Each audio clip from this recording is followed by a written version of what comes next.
ପାର୍ଶ୍ୱସ୍ଥ ସ୍ତମ୍ଭଲେଖ ଦ୍ୱାରା ବଗିଚା ବିଭାଗର ସଦସ୍ୟମାନେ ବିଦ୍ୟାଳୟ ବଗିଚାରେ କେଉଁ ମାସରେ କେତୋଟି ଫୁଲ ଗଛ ଲଗାଇଥିଲେ ତାହା ଦର୍ଶାଯାଇଛି।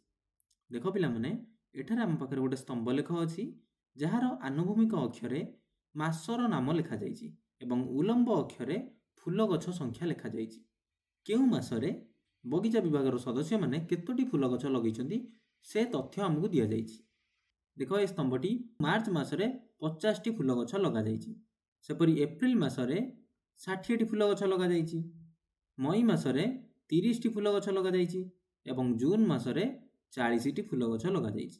ଏବେ ପିଲାମାନେ କୁହ, କେଉଁ ମାସରେ ସବୁଠାରୁ କମ୍ ସଂଖ୍ୟକ ଫୁଲ ଗଛ ଲଗାଯାଇଛି? କେଉଁ ସଂଖ୍ୟାଟି ସବୁଠୁ ସାନ? 30। ତେଣୁ ମଇ ମାସରେ ସବୁଠାରୁ କମ୍ ସଂଖ୍ୟକ ଫୁଲ ଗଛ ଲଗାଯାଇଛି। ଏବେ ଦ୍ୱିତୀୟ ପ୍ରଶ୍ନକୁ ଯିବା।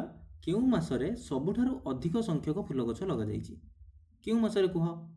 ଏପ୍ରିଲ ମାସରେ ହେବ, କାରଣ ଏପ୍ରିଲ ମାସର ସ୍ତମ୍ଭ ସବୁଠାରୁ ବଡ଼ ସ୍ତମ୍ଭ। 50, 60, 30, 40 ମଧ୍ୟରେ ସବୁଠାରୁ ବଡ଼ ସଂଖ୍ୟା ବି 60। ତେଣୁ ଏପ୍ରିଲ ମାସରେ ସବୁଠାରୁ ଅଧିକ ସଂଖ୍ୟକ ଫୁଲ ଗଛ ଲଗାଯାଇଛି। ଏବେ ସମୁଦାୟ କେତୋଟି ଫୁଲ ଗଛ ଲଗାଯାଇଛି କିପରି ଜାଣିବା? 50 ଯୁକ୍ତ 60 ଯୁକ୍ତ 30 ଯୁକ୍ତ 40।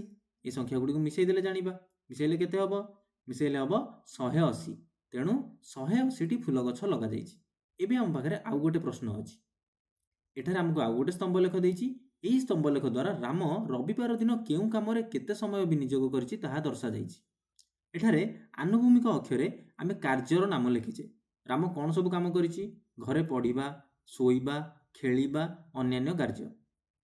ତେଣୁ କେଉଁ କାର୍ଯ୍ୟରେ କେତେ ସମୟ ସେ ବିନିଯୋଗ କରିଛି ତାହା ଆମେ ଉଲମ୍ବ ଅକ୍ଷରେ ଦେଖେଇଛେ।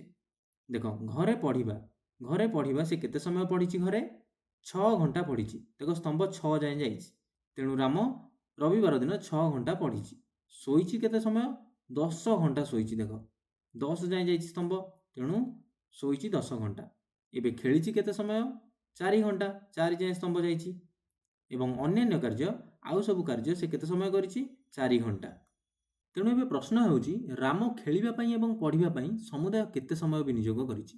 ଦେଖ, ଖେଳିବା ପାଇଁ 4 ଘଣ୍ଟା, ପଢ଼ିବା ପାଇଁ 6 ଘଣ୍ଟା। ତେଣୁ 4 ଘଣ୍ଟାରେ 6 ଘଣ୍ଟା ଆମେ ମିଶାଇବା।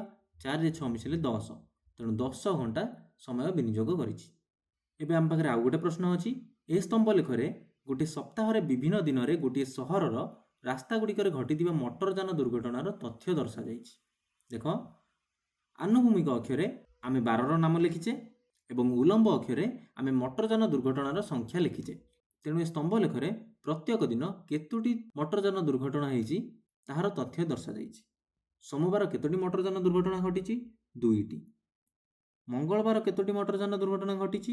6ଟି। ବୁଧବାର କେତୋଟି ମଟରଯାନ ଦୁର୍ଘଟଣା ଘଟିଛି? ଦେଖ, ଏଠି 10 ଯାଏଁ ଯାଇଛି ସ୍ତମ୍ଭ, ତେଣୁ 10ଟି। ଗୁରୁବାର କେତୋଟି ମଟରଯାନ ଦୁର୍ଘଟଣା ଘଟିଛି? 12ଟି। ଶୁକ୍ରବାର କେତୋଟି ମଟରଯାନ ଦୁର୍ଘଟଣା ଘଟିଛି? 8 ଯାଏଁ ଯାଇଛି, ତେଣୁ 8ଟି। ଶନିବାର କେତୋଟି ମଟରଯାନ ଦୁର୍ଘଟଣା ଘଟିଛି? 2ଟି। ଏବଂ ରବିବାର କେତୋଟି ମଟରଯାନ ଦୁର୍ଘଟଣା ଘଟିଛି? 10ଟି। ତେଣୁ ଏବେ ପ୍ରଶ୍ନର ଉତ୍ତର ଆମେ ଦେଇପାରିବା। କେଉଁ କେଉଁ ଦିନରେ 6 କିମ୍ବା 6ରୁ ଅଧିକ ମଟରଯାନ ଦୁର୍ଘଟଣା ଘଟିଛି? ଦେଖ, ସୋମବାର ଘଟିଛି କି? 6ରୁ ଅଧିକ ଘଟିନି।